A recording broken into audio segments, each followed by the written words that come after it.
welcome back to another episode of Brewing with Jen. Di mana podcast ini itu kita bakal ditemenin dengan dua teman aku, Fiona, Hana. Nah, jadi di episode Brewing a Conversation at a Time hari ini kita bakal ngebahas tentang topik yang menurut aku cukup dekat dengan semua dari kita, which is our work and life balance. Nah, jadi menurut kalian sendiri, secara pribadi, menurut kalian work life balance ini apa sih?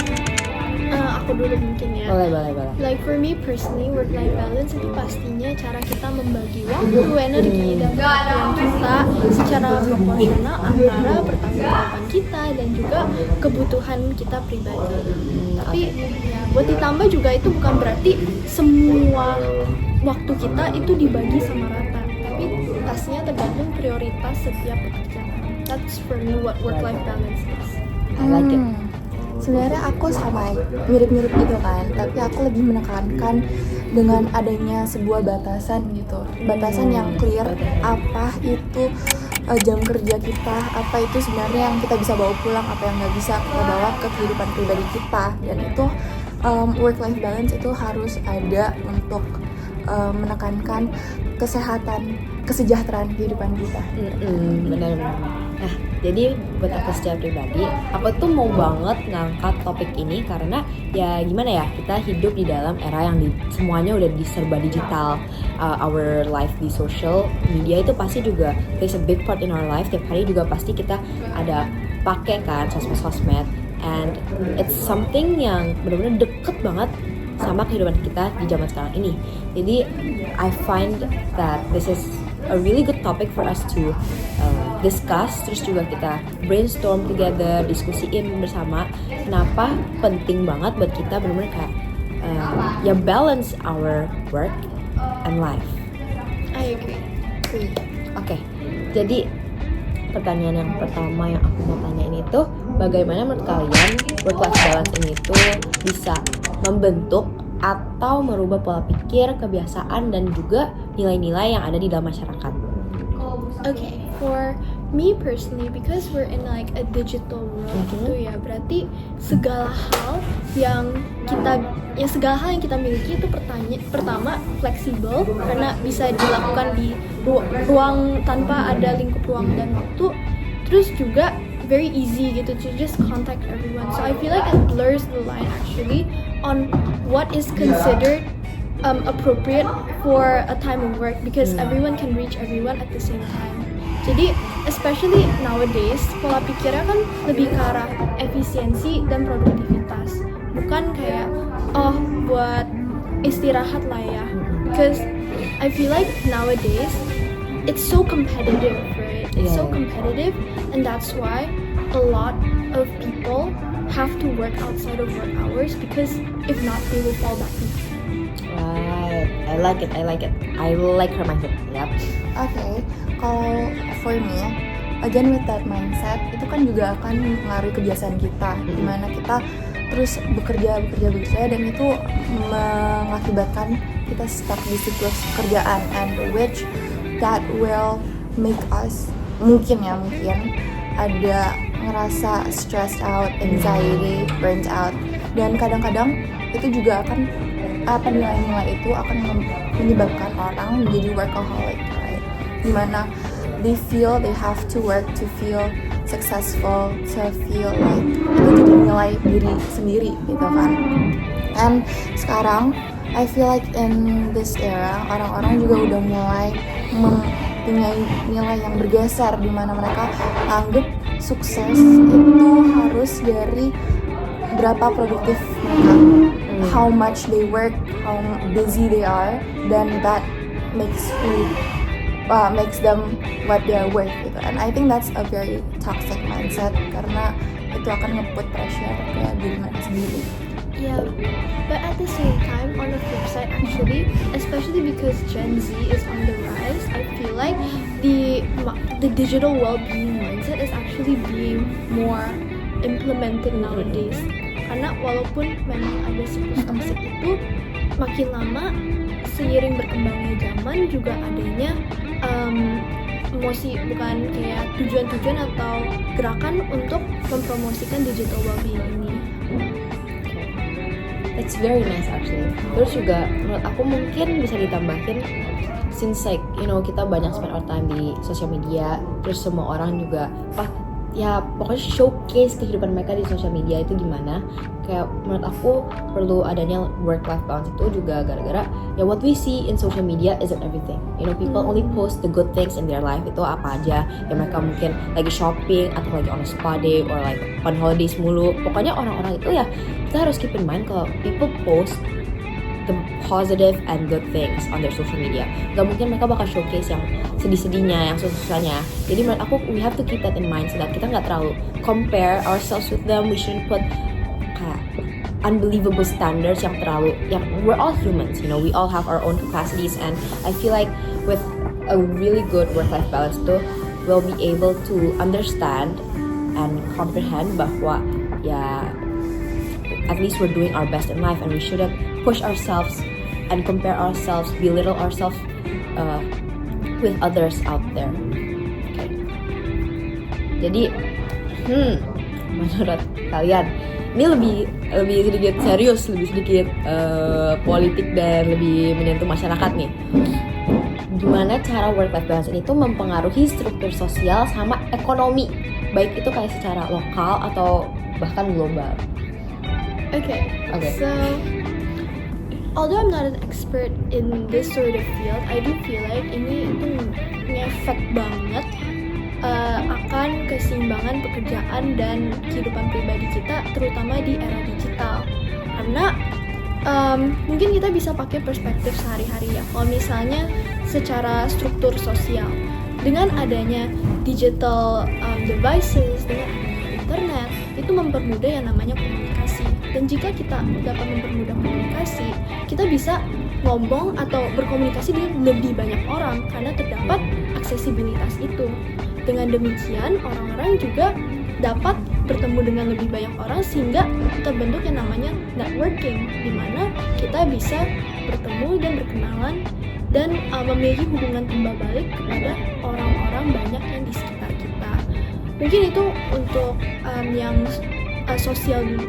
Tapi untuk ekonomi sih menurut aku this digital age juga sangat membantu meningkatkan kesejahteraan individu kita juga, because especially everything is flexible again, we can work from anywhere, and also I think this opens a lot of opportunities in which we don't have to be stuck in a certain time and place, so that it really can impact positively our economic structure.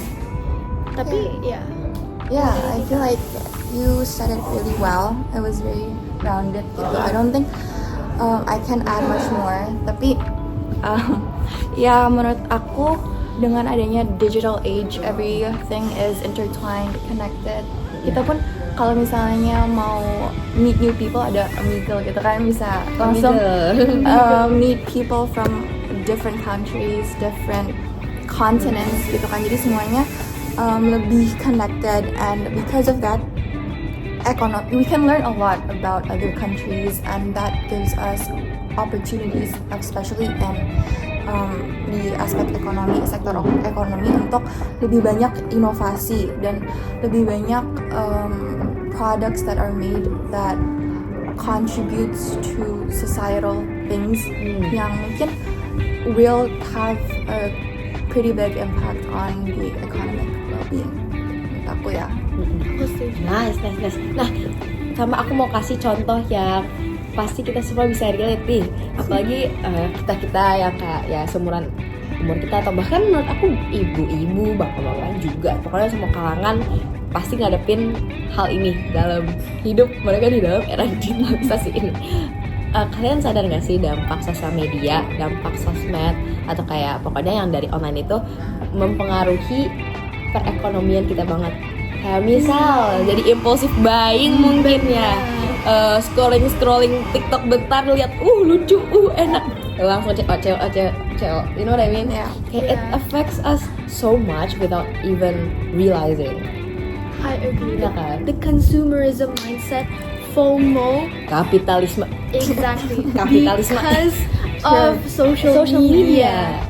Ya kan? Kita kayak jadi gampang banget ke influence, apalagi all those influencers out there yang kayak review barang. Padahal ya sebenarnya orang yang special influencers, oh ya obviously pasti juga ada banyak yang kayak jujur reviewnya, tapi juga banyak dari mereka ya PR, they're like dibayar, sponsorship. Tapi kayak kita sebagai konsumernya, we can't really differentiate that well kan. Jadi kayak kita langsung, oh ini bagus, oh itu bagus, dan ya. Yeah, and that mindset actually, when you consume more things, you keluarin more money, right? And that also impacts our work-life balance because we are inclined to work more to want something, to buy more things. Gitu. Good to know, actually. I didn't see it from that perspective before. Emang. Yeah. Tapi like Fiona said, kan emang sebenarnya ada dampak baiknya. Kayak kita we feel like this push within ourselves to work harder. Tapi at the same time, sayangnya juga ada banyak orang yang kurang bisa lakuin that push to work dan malah banyak zaman sekarang pinjol online because they feel the need to, oh my god, okay, I mau ini, tapi dia nggak mau kerja nih. Jadi solusinya apa? Dia mau jalur pintas biar dapetin uang yang banyak di dalam waktu yang singkat. Jadi ya dia terjebak dalam siklus jadinya. Ini toxic ya, semua hal ada plus minusnya lah ya. Yang penting kita bisa Oke. Next, bagaimana work-life balance ini di era digital bisa menciptakan sebuah peluang baru ke depannya atau justru memperburuk masalah yang udah ada? Oh sebenarnya ini kayak kita tadi udah singgah ya. Oke. Elaborate more. Sebenarnya sih kita udah jawab ya tadi ya. Tapi ya pastinya because kita sekarang pekerjaannya tidak lagi konvensional, misalnya terletak di satu tempat dan waktu, ya pastinya kita punya lebih banyak peluang karena kita bisa kerja di mana saja. Terus bahkan kalau misalnya kita lebih fleksibel waktunya, seharusnya secara teori ya kita tuh juga bisa meluangkan lebih banyak waktu buat diri sendiri. Cuman what do you think? Emang itu biasanya dijalanin gak ya teorinya? Menurut aku it comes to individunya, respon individunya terhadap fenomena ini. Gimana ya sebenarnya ini peluang yang besar, kesempatan yang besar. Karena mungkin dulu kalau misalnya kerja itu kan harus ke kantor, harus spend a lot of time gitu di perjalanan dan it takes a lot of time. It's not efficient. Tapi kalau sekarang di rumah pun bisa kerja, di cafe, dimanapun itu udah fleksibel banget. Dan if you bisa ngebalance diri sendiri, waktu diri sendiri, I think kamu bisa mendapatkan dampak yang sangat baik, peluang yang sangat baik tanpa harus menghadapin the bad sides, the negative sides ada. Tapi pasti itu kayak sisi idealnya lah ya. Iya, tapi nggak semua orang bisa gitu. So it comes to how you challenge those thoughts and mindsets. Karena apalagi ya kalau misalnya udah fleksibel, jadinya kita terikat sama pekerjaan kita. Kita nggak tahu kapan kita harus off, kapan kita harus on.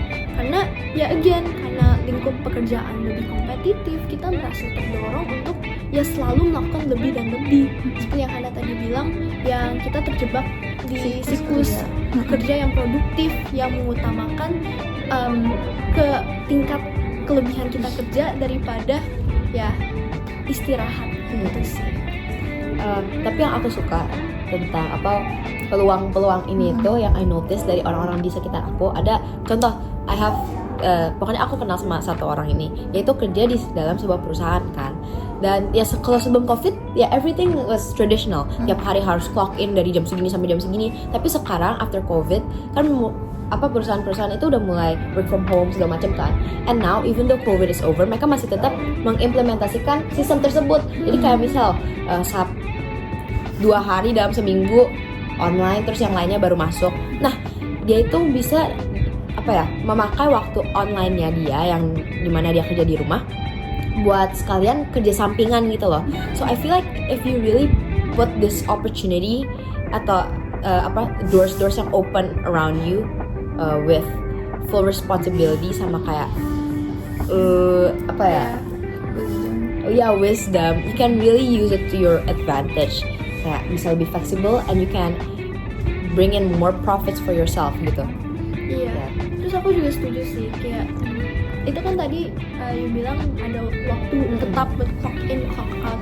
I feel like kayak rutinitas also plays a big role for us to be more disciplined in membagi waktu kita gitu. Jadi I really agree with how your friend is doing it. It's quite a good way of like approaching it. Oke. Next, menurut kalian gimana secara agama atau ya kalau kita kekristenan memandang adanya fenomena work-life balance tersebut? Kalau buat aku pribadi ya, sebenarnya kekristenan itu ya pastinya harus ada keseimbangan work and life, especially as sometimes orang-orang kalau misalnya terlalu fokus sama worknya atau terlalu fokus sama life-nya, itu akhirnya melupakan yang namanya firman, melupakan Tuhan gitu. Terus ya mengandalkan diri sendiri, bukan mengandalkan ya Tuhan. Jadi itu lebih ke arah ya individualis gitu. Ya, especially with social media as well, itu kan mendorong banget gaya individualisme. Terus juga ada berita palsu, especially in the West gitu kan. In the West like lebih ada mindset sekuler di mana mereka tuh lebih mempercayai ya science, terus juga gerakan-gerakan yang mungkin menyimpang dari ya Alkitab. Terus pasti itu ngefek sih. Sebenarnya what you said really remind me of apa yang mama aku katakan ke aku gitu.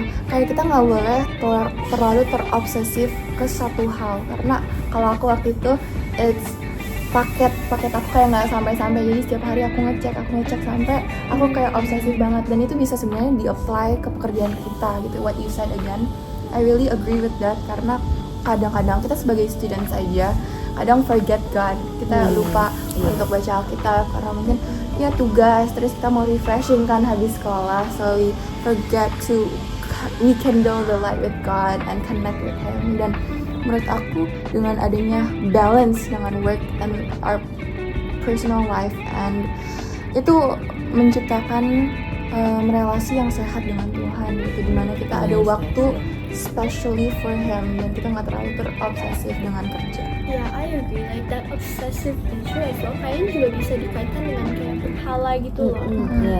Ya, karena ya pastinya itu menentang firman Tuhan ya, karena zaman sekarang apapun yang kita center around, kayak misalnya kita fokus ke satu hal itu dalam kehidupan kita, itu termasuk berhala. Jadi kayak menurut aku pribadi sih, kita emang harus sadar, kita harus meluangkan waktu misalnya berefleksi supaya kita bisa mengintegrasikan iman kita ke dalam teknologi yang kita pakai gitu sih. Benar-benar sama juga menurut aku di era digital ini kan banyak banget kayak yang tadi kita bahas opportunity yang bisa open, yang kita bisa ambil kan. Ini juga menurut aku kalau dari kekristenan itu kayak cerita yang talenta yang Tuhan kasih.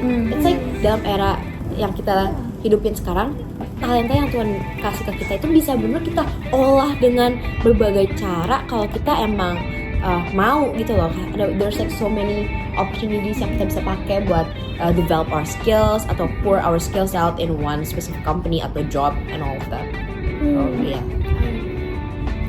So dari pandangan kalian tentang work-life balance yang kalian yang kita bahas ini, apa yang perlu kita lakuin, especially in like our generation, Gen Z, biar kita bisa beradaptasi sama mengembangkan diri kita dengan baik dalam menyongsong atau ya fight for kehidupan di era society.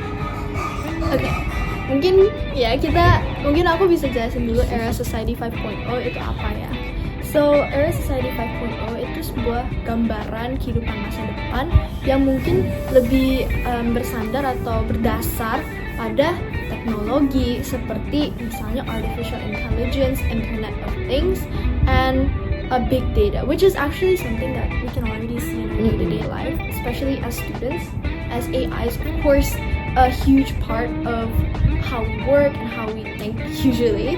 Jadi sebenarnya kehidupan kerja dan pribadi ini tuh sangat berdampak sih, apalagi saat kita memasuki era Society 5.0, karena ya pastinya dengan adanya fleksibilitas kerja, again we actually already said this, like 24/7 kita bisa kerja di luar lingkup ruang dan waktu, kita juga bisa meningkatkan produktivitas. Nah, terus produktivitas itu dan ya respons cepat, fast response itu seringkali dianggap sebagai tanda keandalan seseorang oleh their employer. Jadi misalnya aku sama Hana gitu, Hana responsnya cepat, terus juga bisa kerja di luar jam kerja. Aku sebagai employer bisa nanggep Hana sebagai seorang yang bisa diandalkan.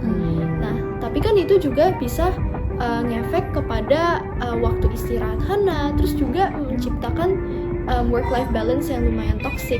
Karena sebenarnya lebih susah sih, karena ya untuk memperoleh perhatian dari atasan ya seharusnya bukan seperti itu. Cuman di zaman sekarang udah harus terpaksa seperti itu sih sebenarnya. Okay. I like it. Okay. Ini jujur kayak new information. Soalnya selama ini tuh aku cuman kayak New Society 5.0 itu apa ya sebenarnya. Dan untung narasumber kita hari ini mungkin ahli ya dalam hal itu. Oke.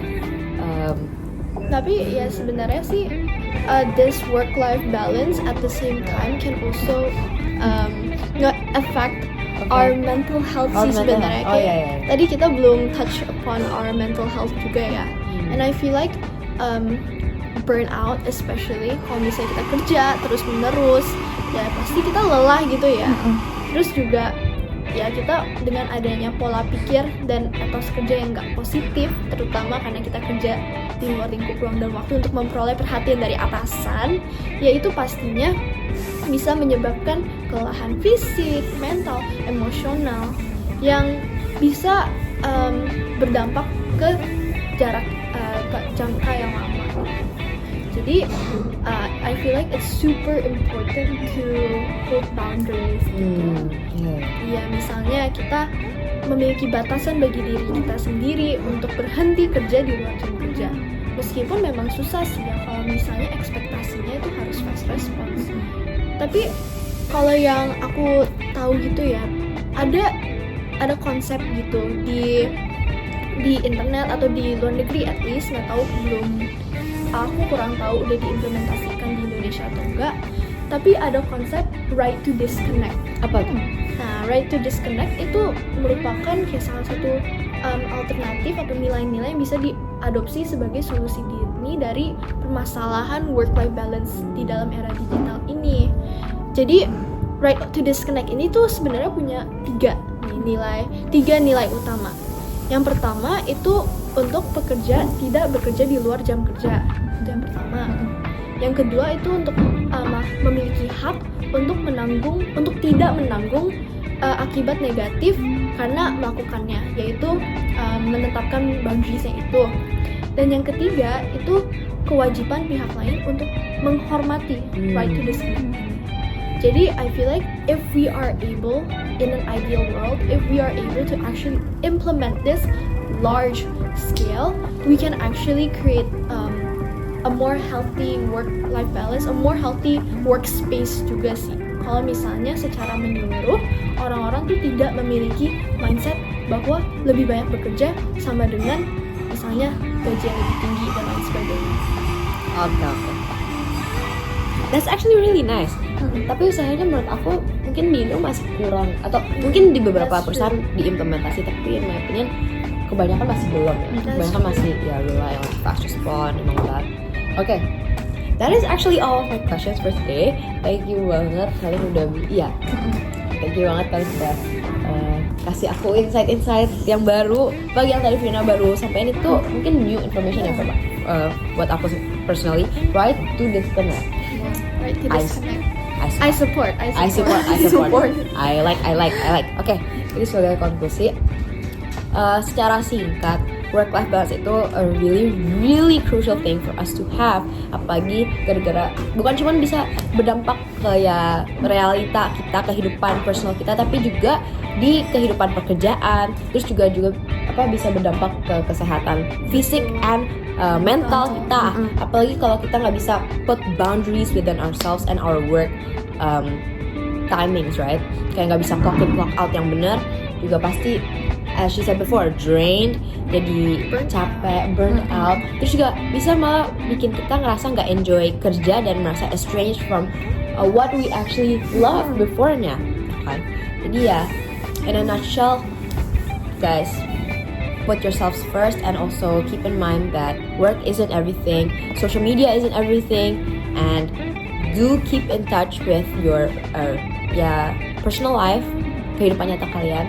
Terus juga sangat penting buat kita menetapkan batasan yang jelas dalam pekerjaan dan juga memanfaatkan teknologi yang ada secara maksimal biar kita juga bisa lebih produktif, terus dapat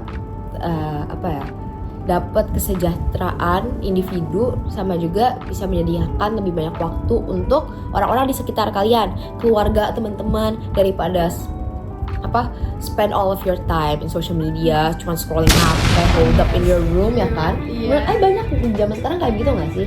Iya, Ya bed kan? rotting. Bed rotting, yes. Oh my god, that term. Iya, kayak misal kita baru pulang sekolah, harusnya our time to spend with our family itu kan within that 8 hours that we have after school kan. Tapi kebanyakan dari generasi sekarang kita itu, iya, they just stay in their room terus kayak nggak interaksi sama keluarga mereka gitu-gitu ya. Jadi ya, work-life balance is so important, and we hope that from our discussion podcast episode today kalian bisa nangkap apa yang kita ingin sampaikan, dan I hope you guys enjoy watching our podcast. Thank Thank you. Bye bye. Bring conversations one sip at a time. Yes. Yes. Thank I you, like Jen, it. for inviting Thank us. you so much for this opportunity.